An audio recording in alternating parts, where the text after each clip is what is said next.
네, 안녕하세요. 조금 전에 우리 육성필 교수님으로부터 소개받은 경기도 노인종합상담센터 김미나입니다.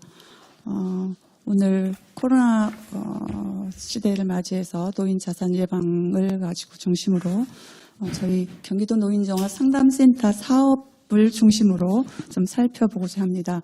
먼저 이 자리를 마련해 주신 주최 측에 진심으로 감사드립니다.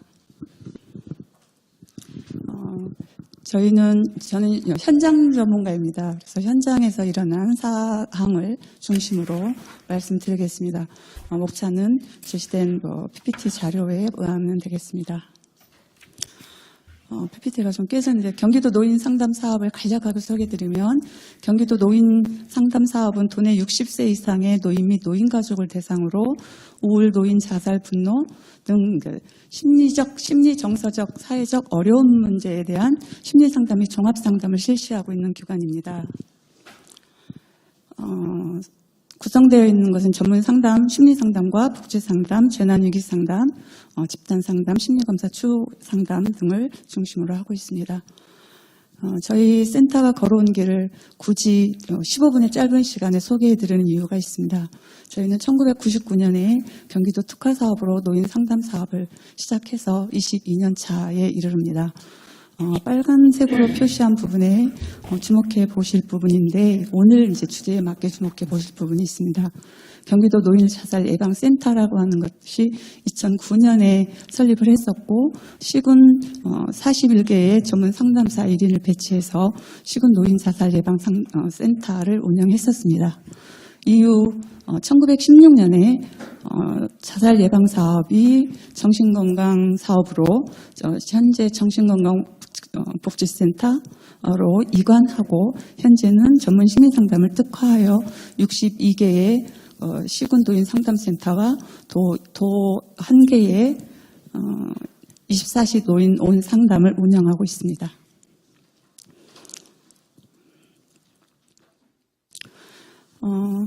앞서 많은 분들이 말씀해 주셨지만 노인과 코로나는 뛸래야 뛸 수 없는 관계인 것들을 위스미디어와 여러 매체를 통해서 여러분들 많이 보셨을 것입니다.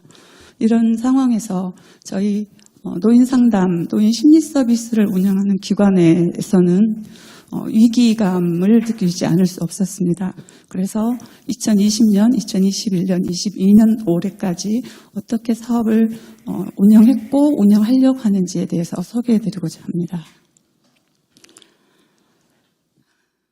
2020년 2월에 저희는 노인 이용시설이 전면 다 폐쇄됐고 어르신들이 그곳에 방문하지 못하고 상담마저도 끊기게 된 시점에서 감염 재난 비대면 전화상담 체제로 전환했습니다. 그래서 경기도 지도가 지금 현재 나와 있는데 경기도 전역에 비대면 전화상담 체제로 심리방역 프로그램을 실시하게 됩니다.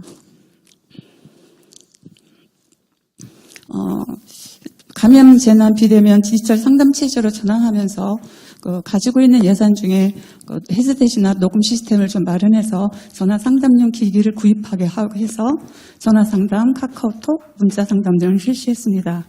그리고 코로나19 상담 지침을 배포하고 문진표, 찾아가는 방역 물품, 상담 환경 방역 지침 등을 배포했고요. 그다음에 노인 상담사를 대상으로 비대면 전환 상담 교육을 전면 실시했습니다. 그리고 전화 상담 실제 간략 매뉴얼도 보급하면서 전화 상담을 통해서 어르신들의 심리 방역에 어찌해야 되는지를 전달했습니다. 아울러 카카오톡과 줌을 활용해서 비대면 집단 프로그램을 개발해서 매뉴얼을 만들고 보급하기 시작했습니다.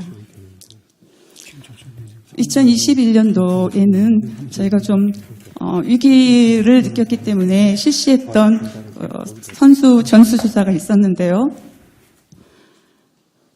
코로나19 시기 경기도 시군 노인상담센터 이용 어르신들을 대상으로 심리사회적 변화와 심리적 욕구에 대한 조사를 실시했었고 보고서를 좀 간략하게 냈었습니다. 보고서를 보면 2019년과 2020년, 21년이 대비가 확실하게 들어질 텐데요. 2019년은 경기도 31시군에 있는 58개 상담센터들에서 노인 상담센터가 복지 이용시설에 자리 잡고 있는데 비대면 상황 속에서 코로나 이전에 실시했던 상담 통계이고요. 2020년도에는 반토막난 47% 정도가 감소된 상담을 실시했었습니다. 2021년도에는 다시 증가 추세로 돌아섰습니다. 이 증가 추세는 비대면 상황 속에서 만들어진 것입니다. 이용시설이 폐쇄된 상태에서 이루어진 통계입니다. 상담 통계, 그러니까 연도별 상담 방법을 살펴보면 2019년도와 2020년도, 21년도가 완전 뒤바뀐 것을 볼 수 있을 것입니다. 대면 중심의 면접 상담에서 이제는 비대면 전화 상담으로 완전히 반전되었습니다. 이 욕구조사 보고서에 의하면 전에도 저희가 심리적인 어려움을 호소하는 내담자가 어르신들이 되게 많았지만 퍼센테이지로 보면 33% 정도였는데 2020년, 21년에 가면서는 퍼센테이지가 반절 이상을, 과반수 이상을 넘게, 과반 이상이 심리정서적 어려움을 호소하고 있었습니다. 이 부분은 저희는 굉장히 위기감을 느꼈고 이 위기감을 통해서 경기도에서 빨리 노인 자살 예방을 위한 노인 심리방역 체계를 구축하자라고 건의를 했었고 그것으로 인해서 마련된 사업이 하나 있습니다. 2020년 2월에 노인 코로나 블루 극복을 위한 24시간 어르신 상담 및 원스톱 서비스 구축 체계로 들어가기로 하고 또 노인 상담센터의 대표번호를 구축해서 시군과 협조 체계 하에 노인 심리방역 체계를 구축했습니다. 이것은 이제 노인 온 24시 노인원 상담이라고 하는 것의 포스터입니다. 그래서 도센터에 24시간 전문 심리 상담사를 배치해서 24시간 어르신들에게 상담을 할 수 있도록 구조를 만들었습니다. 이거는 넘어가도록 하겠습니다. 도센터와 시군센터가 연계해서 노인 심리 방역을 위한 구조로 만들었습니다. 예, 또 하나의 이제 특이사항은 2020년도에 비대면 프로그램을 저희가 이제 살포하게 만들어서 어르신들에게 제공을 하고 보급을 했었는데요. 그 내용들을 조금 더 체계적이고 전문적으로 가져갈 필요가 있겠다라는 생각을 가지고 코로나19 감염 대응 경기도 노인 심리방역 프로그램 매뉴얼, 그러니까 집 플러스 마음의 안녕이라는 것들을 개발하게 이르렀습니다. 이 지금 자료는 굉장히 좀 의미가 깊은데요. UN 상임위관 자료입니다.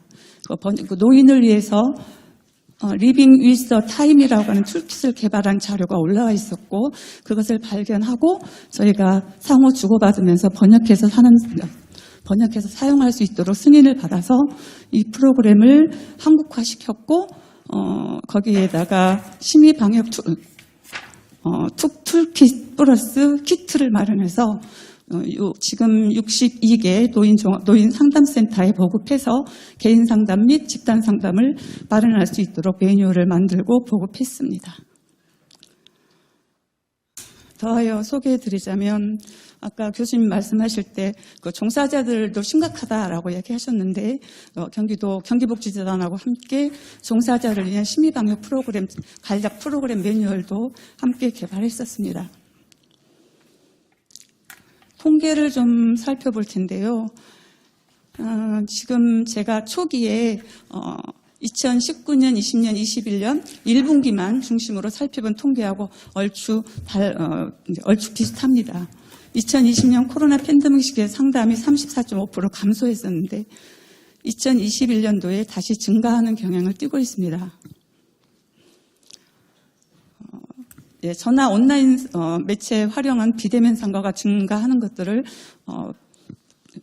통계를 보면 보실 수 있을 것 같습니다.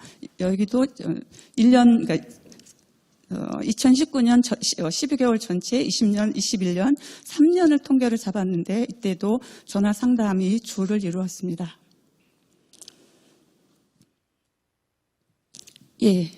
다시 또 주목해 볼 부분도 있습니다. 전체 상담의 심리정서적 어려움의 과반 이상에 해당됐다는 것, 앞서서 말씀드린 대로 2019년도에 일상시 때 코로나 이전 때 33%였다면 코로나 시기에는 61%, 2020년에 61%, 2021년에 55% 과반 이상이 심리정서적 어려움을 호소하는 내용으로 차지하고 있습니다. 그러니까 건강 상담도 26%, 경제생활 관련한 부분도 88%, 부부 가족도 8% 있습니다. 특이사항으로 저희가 좀 봐야 되는 부분은 감염제나 인해 건강으로 인한 상담도 약 3배 이상 증가했다는 겁니다. 이 3배는 이 건강에 대한 상담은 실제로 건강이 나빠진 것과 아울러 건강 염려에 대한 불안 등이 함께 포함되어 있습니다. 예. 이렇게 실시한 시군노인상담센터의 평가를 좀 사후전 사후 평가 결과를 보면 응답한 어르신들의 87.1%가 심리적인 상황이 좀 개선됐다라고 보고되었습니다. 사전 사후 검사도 저희가 툴을 가지고 실시했는데요. 평균 2.1 정도가 개선된 것들을 나타나고 있습니다. 이제는 앞서 말씀드린 코로나를 위해서 심리방역 24시 심리방역 체제로 구축했던 24시 노인원 상담 현황에 대해서 말씀드리도록 하겠습니다. 지금 통계는 8개월간 진행된 작년에 5월부터 실행한 8개월간의 통계입니다. 총 4,535건의 상담을 진행했습니다. 이 상담은 주로 전화 상담, 그다음에 디지털 상담, 대면 상담은 라포가 형성되지 않아서 어려우신 내담자들을 위해 찾아가는 상담도 병행했었습니다. 여기에서 나타난 주 호소 문제도 우울 및 불안, 불면증 등 심리정서적 어려움으로 인한 상담 비율이 44%로 높았습니다. 건강에 관한 상담도 9.8%, 경제적 지원에 대한 상담의 비중도 많이 높았습니다. 저희가 평상시에 시군노인상담센터에서 상담을 해보면 직접적인 자살을 가지고 상담하는 케이스는 그렇게 별로 많지 않은데 24시간 상담 운영을 해봤더니 상담이 8개월간인데 57건에 직접적으로 자살 사고, 자살 시도, 그다음에 자살 행동을 준비하고 있다라고 하는 것들로 57건이 상담을 한 것들은 굉장히 눈여겨봐야 될 부분이라고 생각합니다. 상담 연계는 저희가 위기 상담일 경우에 학대도 많이 늘었는데요. 노인 학대 사례나 저희가 정신건강이나 관련된 부분, 그다음에 복지 정보 제공이라든가 복지 자원을 연계하는 것들은 관련된 기관으로 연계하고 있습니다. 보시는 표와 같이 여러 기관 연계한 상황을 보실 수 있을 겁니다. 이 사례를 제가 말씀을 드려야 되는지 시간에 따라서 할까 하지 말아야 될까를 생각하면서 사례를 2개를 제가 갖고 왔었는데 시간이 얼마나 남아있나요? 3분요? 네. 예, 저희가 직접적으로 이제 상담을 통해 들어오는 것들은 24시간 상담 체제로 간다라고 하기 때문에 직접적으로 전화하시는 어르신이 있었습니다. 그 어르신은 홀로 사는 1인 가구 어르신이었는데 노인 일자리가 이제 나갈 수 없게 되니까 무력감, 고독감, 그다음에 무능력감 이런 것들이 시달려서 죽고 싶다라고 호소하기도 하셨고 했던 부분을 우리 전문 상담사들과 개입해서 감소시키고 심리적 안정감을 꾀한 사건도 사례도 있었습니다. 이분 지금 제가 넘긴 사례가 하나가 더 넘어간 것 같은데요.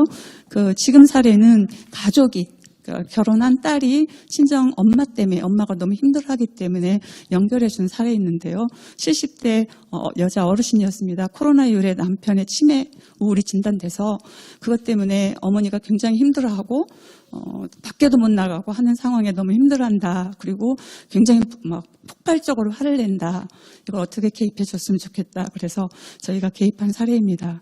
개입한 내용과 성과는 표를 보시면 될 것 같습니다.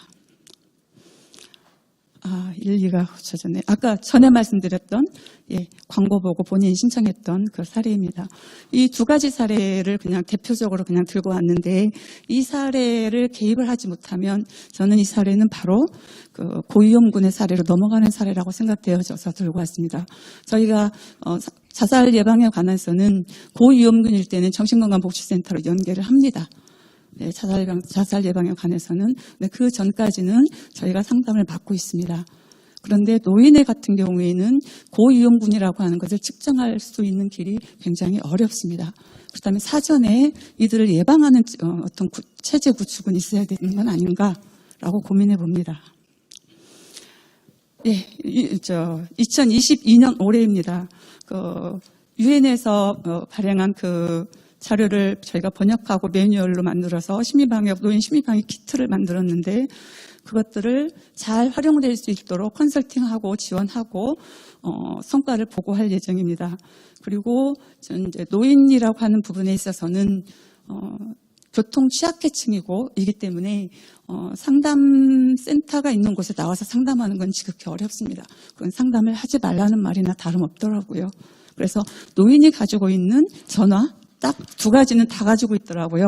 전화와 TV는 있었습니다. 그래서 전화를 이용해서 어르신들이 심리적 안정감을 어떻게 회복해 드릴까 고심하다가 마련했던 게 이제 경기도의 24시간 노인원 상담이었습니다. 그래서 올해는 디지털 상담 본과를 좀 만들어서 그 디지털 상담, 전화, 카카오톡, 화상, 문자, 온라인 이런 상담을 통해서 어떻게 노인에게 심리 서비스를 접근할까를 좀 연구하고 실질적으로 적용해 보는 것들을 올해 해보자라고 하는 게 사업 계획으로 수립되어 있습니다. 예, 이제는 노인 자살 예방 심리 서비스를 위한 제언을 좀 해보도록 하겠습니다. 저는 이제 현장에 있는 사람입니다. 그래서 앞서서 우리 유승별 교수님도 그렇고 많은 선생님들께서 조기 개입이라고 하는 부분들을 많이 말씀을 하셨는데 저도 제가 이제 쭉 적어봤는데 앞서서 발표하신 분들과 거의 다를 바가 없더라고요. 그래서 몇 가지만 말씀드리도록 하겠습니다. 노인 자살 예방에서 한 관점 전환 및 조기 개입 체계 구축이 절실하다라는 것입니다. 그러니까 지금 현재 정신건강복지센터를 중심으로 하는 자살 예방 사업은 고위험군의 자살 예방 사업인 것으로 알고 있습니다. 그래서 제가 현장에서 볼 때는 노인 같은 경우는 우울이 많음에도 불구하고 노인의 우울은 몸도 아프고 그러니까 당연한 거야 하고 하는 당연시한 것들이 있어서 노인들의 조금 슬픈 표정이라든가 건강 때문에 힘들어하는 것들이 곧바로 우울과 연결된다는 인식을 바꾸실 필요가 있습니다. 그리고 노인은 또한 정신건강복지센터로 보내면 잘 안 감십니다. 우리가 어르신들이 마음이 힘들어라고 호소하는 것들은 이제 나약함이다라고 하는 것들이 굉장히 크게 있어서 젊은 세대들하고는 달리 접근해야 될 필요성이 있습니다. 저희 센터에는 중장년 1인 가구, 취약 1인 가구, 전화 심리 상담 서비스도 작년에 같이 했는데 아주 폭발적으로 대기자가 20명 남짓 있을 만큼 폭발적으로 늘어나 있는데 그 부분도 이제 신노년 대비 자살 예방 또는 심리방역 체계로 저희가 실시하고 있는데 거기에서도 보면 그분들은 심리 상담이라고 하는 부분이 조금 노출되어 있기 때문에 적극적으로 16회기를 다 채우려고 합니다. 그러나 어르신들은 노출하기를 굉장히 꺼려하기 때문에 어르신 세대에 맞는 접근법이 필요하다고 생각이 들어집니다. 또 하나는 대상의 위험 정도에 따라서 자살 예방 상담 기관의 역할이 분담이 돼야 되겠다. 인력도 좀 분담이 돼야 되겠다라는 생각이 들어집니다. 자살 고위험군은 의료 보건 중심이라면 자살 잠재적 위험군의 조기 개입은 심리 서비스, 심리 상담적 접근이 필요하다고 서류됩니다. 이제 홍보라든가 협력 체계 구축은 앞서서 말씀드렸으니까 넘어가도록 하겠습니다. 제가 굉장히 현장에서 어르신들의 심리 서비스, 그다음에 중장년의 심리 서비스를 맡아서 운영하는 사람으로서 굉장히 부러웠던 나라가 있었는데 영국이었습니다. 영국은 2018년인가요? 외로움 장관을 임명했고 대응 부서를 신설했습니다. 너무 좋았습니다. 그래서 저는 대한민국에 심리 서비스 대응 행정부서가 신설되었으면 좋겠다라는 라는 생각을 해봅니다. 왜냐하면 보건과 복지 사이에서 심리 서비스가 자리매김을 할 곳이 없어서 그것에 대한 이제 저도 바우처 사업도 실시했었는데 바우처 사업에 가장 인기가 많은 거는 심리 서비스라는 건 모두가 다 아는 사실입니다. 그런데 그것을 전적으로 전문적으로 맡아 운영할 행정 주체가 없기 때문에 이게 발전되어지고 체계화되지 못하는 건 아닌가라는 생각을 해봤습니다. 그래서 간곡히 부탁드리는데 심리서비스 대행 행정부서 신설 좀 해주셨으면 좋겠습니다. 예, 마음이 웃어야 웃는 거라는 말이 있습니다. 저는 우리 어르신을 위시해서 대한민국의 국민이라면 마음까지 웃었으면 참 좋겠습니다. 고맙습니다.